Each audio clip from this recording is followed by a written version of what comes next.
السلام عليكم. بالله عليكم، انا عايزه اعرف حل مشكلتي دي. معايا ابن عنده 17 سنه، ليا اكتر من 3 سنين بعاني معاه في موضوع السجاير. بالادب اتكلمت مش نافع، بالضرب مش نافع. ابوه عرف برضو الاول ما كلموش. سن المراهقه، العيل عايز يجرب كل حاجه، الصح والغلط والحلو والوحش. انت شايفك انت ضده، مش مهما تقولي له مش هيعمل اللي في دماغه، هو اللي عايز يمشيه. وما كلمهوش، كلمه كصاحب ليه، مرضاش يواجهه مع انه جوزي صعب وعصبي. وهو شغال اكتر في السجاير، زاد اكتر في السجاير، ومد ايده في المحل. وابوه ضربه وكتفه اكتر من شهر.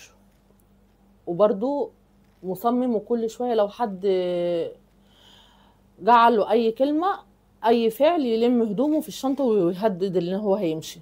هو ده سنه. انت 17 سنه، ده قنبله موقوته في البيت. العيل زي ما يكون ايه بقى، رجليه شالته، عايز يعمل هو عايز يعمله، انت مالكيش كلمه عليه، ولا انت ولا ابوه. هو عايز ياخد منك فلوس، اكل شرب، ما ياخدش منك نصيحه. دي السن ده سن صعب صعب صعب. ويهدد انه هيمشي ويسيب البيت، وساعة يهدد انه هيموت نفسه. بيحصل. انا المره دخلت على التيك توك، في حاجات كتير قوي.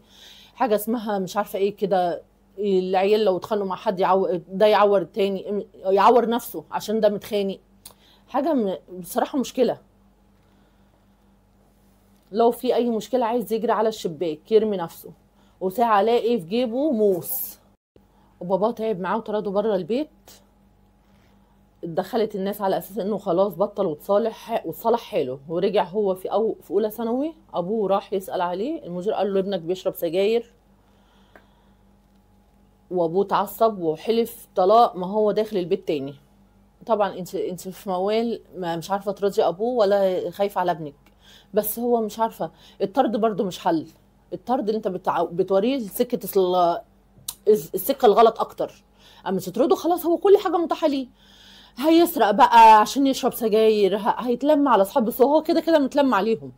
انت طردته، فتحت له مجال اكتر. دخل البيت تاني وهو كده قاعد عند عمته، وهي مش قادرة عليه، والكذب والحوارات بيلف 100 قصة، ويبقى كذاب، وتقول يا ابني حرام الكذب، لو انت كنت عامل ايه تعالى قول لي، ما تكذبش عليا. برضو لا، هو شايف ان ابوه رماه في الشارع ومرضيش يدخله ولا يروح الامتحانات. بيعاقب باباه بقى اللي هو ما يروحش الامتحانات. ساعة يقول انا عايز ادخل ثانوي، وساعة يقول انا هدخل دبلوم، وساعة مش عايزة اتعلم خالص. ده ليك. في الاول وفي الاخر انت مش هتديني حاجه، اما تيجي تاخد الشهاده مش هتيجي تقول لي يا امي خدي. انا اللي بعمله معاك، اللي انا نفسي اوصلك لحاجه، ما تبقاش في الشارع وحش. الشارع هتتعب كتير فيه. انت دلوقتي رجليك شايلاك وفرحان اللي انت صاحبك ده بيقول لك تعالى عندي، وصاحبك ده اما بكره يلاقيك اللي انت فعلا في الشارع، ما فيش حد يفتح لك بيته. مش عايزه اتعلم خالص، ومش فاكر اي حاجه حلوه خالص عملناها معاه، ومش فاكر غير الوحش. بس انتوا ضربتوني، انتوا اهنتوني. وبيكره ابوه جدا، وهو ابوه ايوه عصبي، بس والله حنين عليه، وبيجيب له كل حاجه هو عايزها. اول ما لقى انه الولد مش راجع قال ده فاشل، انا هفشل فعلا صح، علشان ما يفرحش بنجاحه ويقول له ابن فلان بقى حاجه نجح. وكل اللي يقعد معاه يشوه في صوره ابوه. اي مشكله في البيت بيحكي بيها، وانا بحاول معاه واتكلم معاه، اقسم بالله كل الناس نصحته، وان الكلام اللي قلته لو ينكتب في كتاب، ومع اني كويسه معاه ساعه لو في غلط يحاسبه ويضربه، وساعه بيكلمه بالراحه. طبعا ما لازم. طب هو عايزه يعمل يعني انت عايز توصل لايه؟ تفكيرك انت ايه؟ انت كده اللي بتخلي ام صعبان عليها حياتها ما بين الام وابنها. برضو مش مركز غير على الوحش بس. واي حد كده انا مش عارفه اتعامل معاه ازاي، وخايفه انه يدخل مع اي حاجه غير السجاير دي. ازاي ما كانش دخل؟ عايزه اوديه لدكتور نفسي، وخايفه الواد يزيد من اللي بيعمله. مع العلم الواد فاجر جدا، الله يكون في عونك. هو بصي، السن دوت سن صعب قوي، وبيمر. انت كلمتك، انت نصيحتك ليه مش هستفاد بيها. هو احنا بنتكلم وبس، بنعمل اللي علينا، بنعمل اللي ضميرنا بيعمل علينا. لكن هو دلوقتي عايز يجرب، واكيد صحابه هم مشجعينه على كده. كل بيت فيه نموذج من اللي انت بتحكي فيه ده. دلوقتي اللي عايز النت والسجاير زي ما بتقولي، والله اعلم فعلا رجع للشرب مشي في الطريق التاني ولا لا. كل دوت العيل بيبقى عايز يجربه. ولو صاحبه بقى مثلا ايه بيشرب سيجاره، انت كده مش راجل. انت لو راجل كنت شربت زيي. طبعا الكلمتين دولت وجعوه كرجوله. ما وجعوش بقى. انت بني ادم محترم، ما ينفعش تعمل زيه. ما ينفعش ان هو يقول لك تمشي معاه. لا، لازم نبقى لنا عقل. انا عارفه ان انا طولت عليكم. لا، انت ما طولتيش ولا حاجه. ان شاء الله يكون في عونك. انت كده ما بين نارين، ما بين النار الاب مش عارفه ابنك يرجع لحضنك، ومن ابنك اللي خلاص هو شارد مش عارف الصح من الغلط. عارف اللي انت بتضريه ولا بتنصحيه. هو انت صح. هو الله يكون في عونك، وربنا يهديهولك ويرجعه عقله بألف سلامه.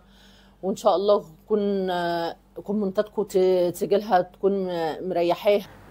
السلام عليكم ورحمة الله وبركاته. أنا بنت خالتي كانت بتحب واحد وهي عندها 12 سنة. 12 سنة دي حبيبتي عيلة. 12 سنة دي لسه في ابتدائي. يعني ما تفهمش يعني ايه حب ويعني ايه خطوبة. وهو عنده 23 سنة، وهو كان من عيلة مامتي ومامتها. وهي جت قالت لي وكانت عاوزة تقابله. طيب هي دي سن صغيرة، يعني انت فاهمة 12 سنة دي عيلة. يعني هي في سن الطفولة، حتى سن النضج بتاعها لسه. وعايزة رقمه كمان. وبعتت اختها الصغيرة تقول له تعالى كلم اختي. ده كمان يعني هي كمان بتوصل مع عيلة، يعني بتعمل غلط اكبر من الغلط بتاعها. هي بتوصل مع عيلة، يعني بتكبر بتفتح دماغ اختها الصغيرة وهي عارفاه وبيهزر معاها، بس عمل نفسه ما يعرفهاش. هو طبعا مستعيلها. انت متخيله من 12 سنه ل 23 سنه ده ضعف عمرها مرتين. ازاي هي تعمل؟ يعني فكرت فيها ازاي؟ ممكن هو بيعاملها كويس كفعلا اخت صغيره. من تقولي اللي هم قرايب، ممكن بيعاملها كاخت صغيره. لكن موضوع حب وارتباط ده هو سن شاب، سن نضوج، وهي طفله زي ما قلت في الاول.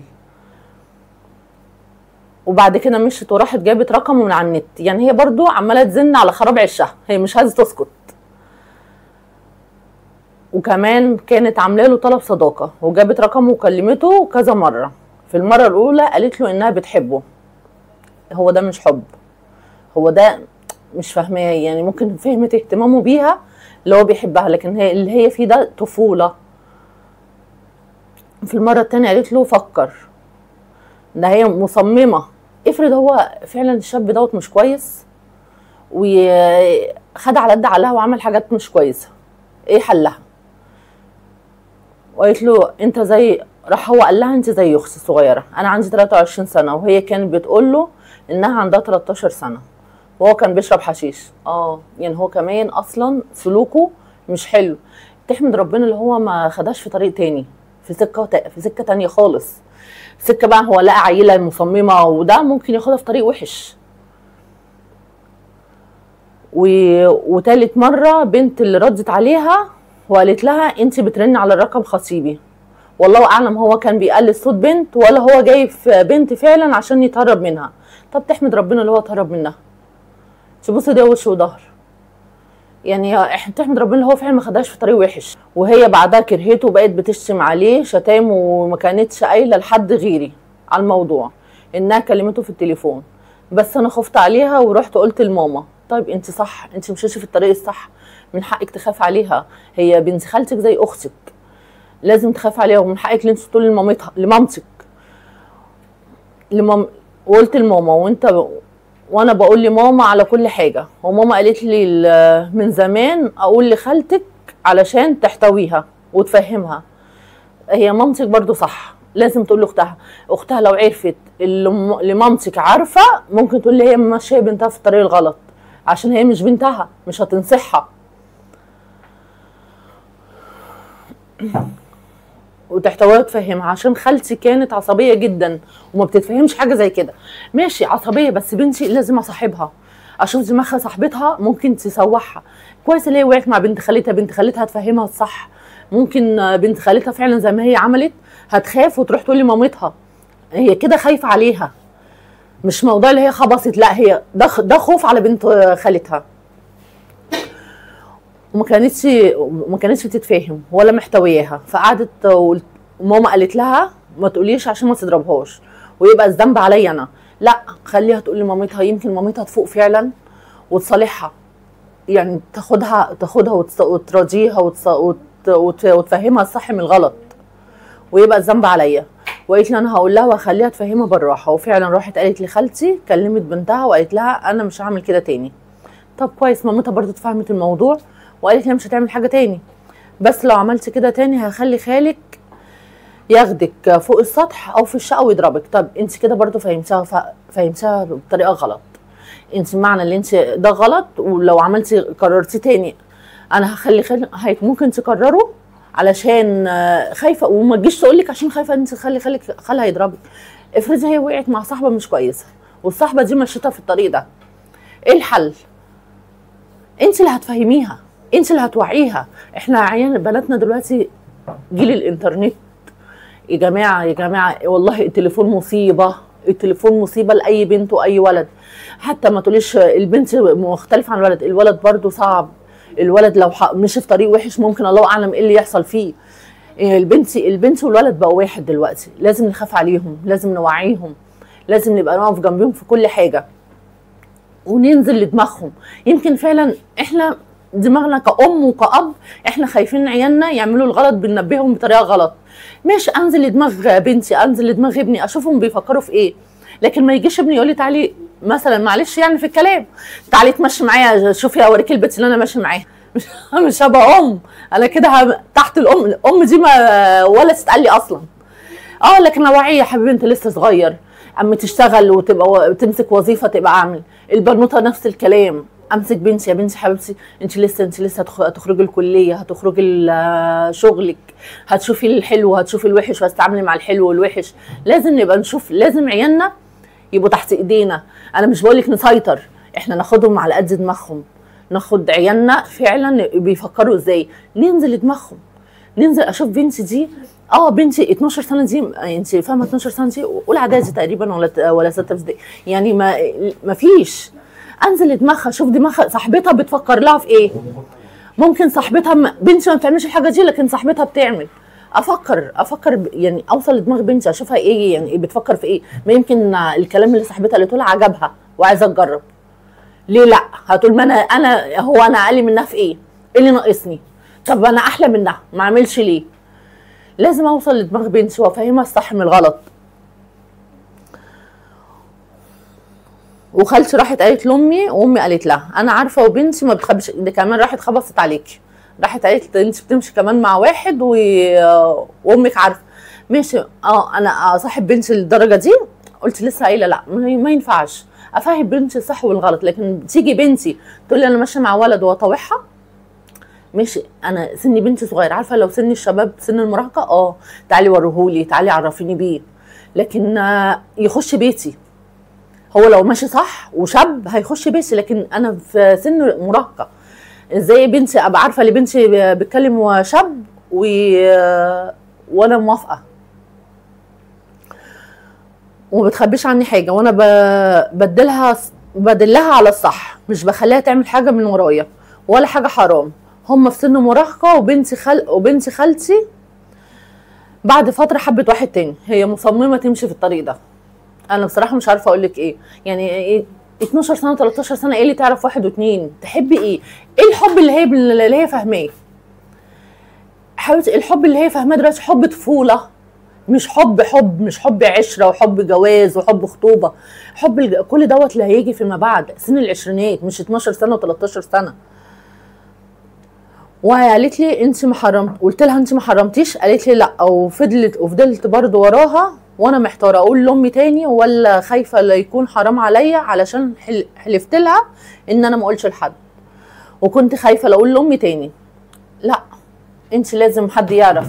طيب مامتك ممكن ما تقولش لاختها، وهي تقعد معاها تفهم دماغها، تعملها تفهمها الصح من الغلط، تقول لها لا انت لسه صغيره، انت لسه الحياه قدامك، انت لسه هتخرجي، لسه قدامك اعدادي وثانوي والكليه. اعدادي وثانوي برضو شغل طفوله، انت لما تخرجي الكليه حياه تانيه خالص، هيغري الحياه اللي انت عايشاها دلوقتي.